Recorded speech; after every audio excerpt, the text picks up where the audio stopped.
Kumusta, Jeff? Kaya pa? Hazel, sabi na gawin pa ka na nito eh. Aww.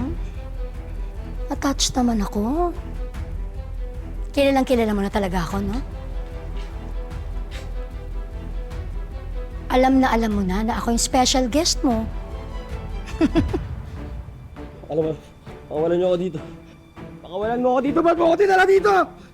Pakawalan niyo ako dito! Hayop ka! Hayop! Sama mo!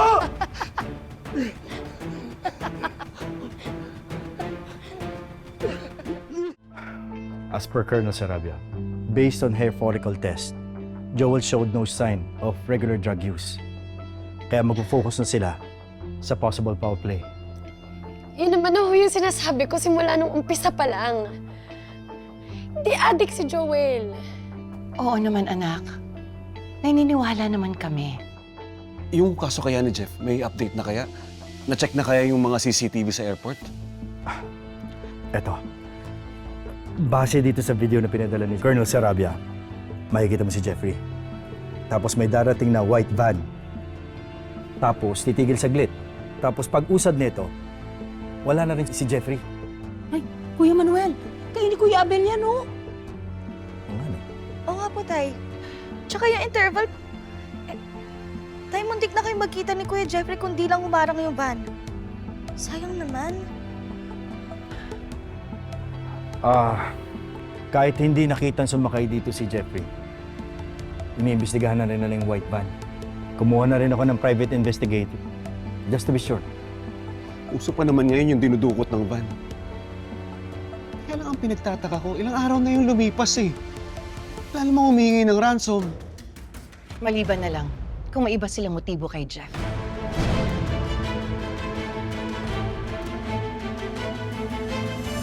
Ano ba ginagawa to sa pamilya namin, ha? Tinatanong pa ba yan? Basic. Gusto kong gumante. Gusto kong singilin kayo sa dami ng utang niyo sa akin. Hazel, ikaw yung may utang sa amin, sa pamilya namin. Simula yung inagaw mo sa amin si tatay, simula nagpabuntis ka sa Saudi. Sige, ganito na lang. Magbilangan tayo, ha? Ako na maglilista para sa'yo. Given na yung kinasuhan ko si Colleen dahil sa ginawa niya kay Jessica, at saka yung recently na muntik na siyang mapahamak, ayun! Ako rin may gawa nun. Hayop ka! Hayop ka! Ba't ako lang wala dito? Meron pa. Si Andrea. Alam mo, simple lang naman yung inutos ko kay Andrea. Sabi ko lang, doon sa tao ko, bastusin siya. Ginawa naman. Walang iya ka! Halika dito! Walang iya ka! Napakasama na ugali mo! Dapat di ka nire-respeto eh! Tapos si Joel. Alam mo kung tutuusin? Wala naman sa listahan ko yung gagong yun. Sino ba siya, di ba? Wala siyang bilang sa buhay ko. Kaya lang, masyadong mapapel. Gusto magpabida sa inyo, kaya yun, nadamay tuloy siya. Sabi na ba yung kinalaman ko sa pagbati ni Joel? Demonyo ka talaga! Napaka-demonyo mo! Hayop ka, Hazel! Teka lang Alam mo, kung tutuusin, kayo, kasalanan niyo kung bakit namatay yung Joel na yun. Well, to be exact, alam mo, si Andrea. Kasi pinatuloy niyo sa buhay niyo yung lalaki yun. Ayun tuloy, pilitan ako i-dispose siya. Mamamatay tao. Halimaw ka!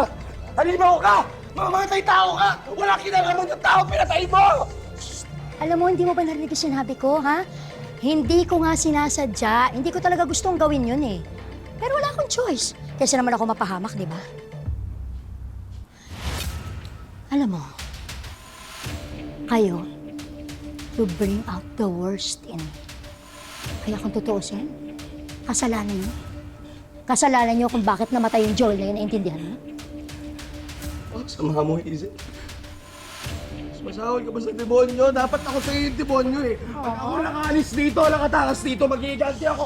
Wala akong pakialam kahit babae ka! Papatayin kita! Magkikanti ako! Ay, tuloy niyo ako dito! Pakawalan niyo ako! Pakawalan niyo ako! Oh, natatakot ako! Jeff, natatakot ako! Wag, wag! Oh! Sige, busalan nyo na yung andal-dal eh. Pakawalan niyo ako dito! Pakawalan niyo! Bahala na kayo dyan.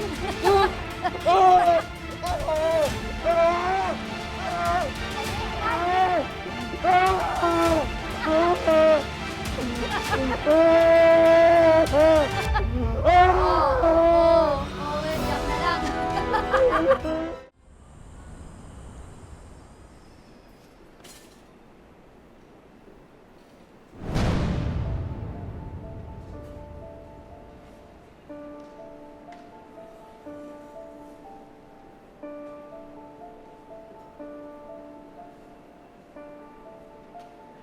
Takot na takot. Para ka nakakita ng killer, ah. Hindi ba?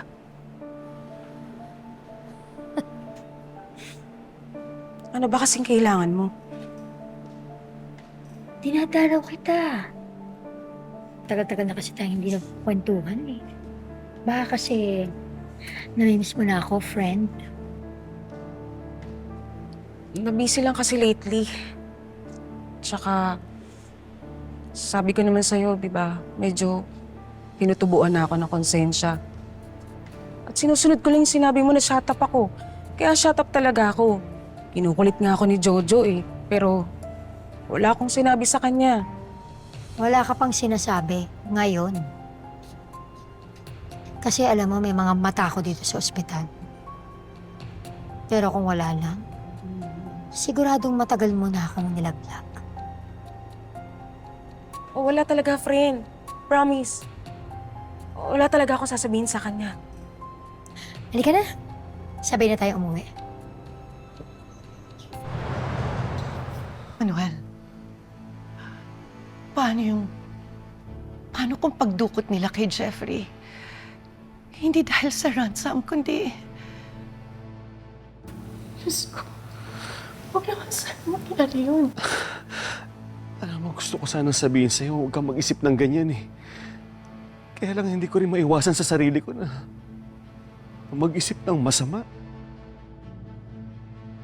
Yung ex ni Daisy, yung pinakulong natin, hindi kaya nakalabas yun, hindi kaya tumakas yun.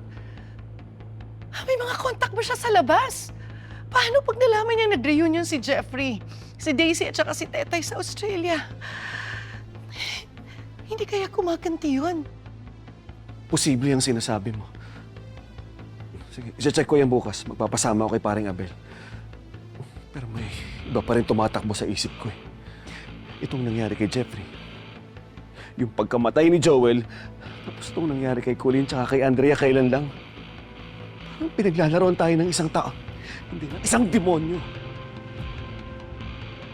Parang gusto kong biyakin yung ulo niya at dukutin yung utak niya para malaman natin kung anong klaseng utak demonyong meron siya.